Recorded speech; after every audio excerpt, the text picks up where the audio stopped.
So, ayan mga igan, welcome to Amaya.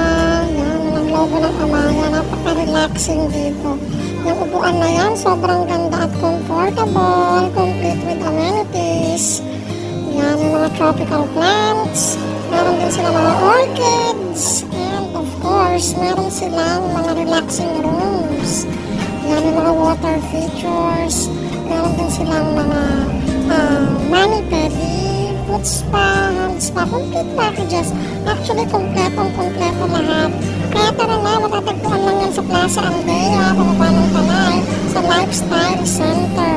Let's go na! Mag-visit na tayo sa Amaya Spa. Kita kits!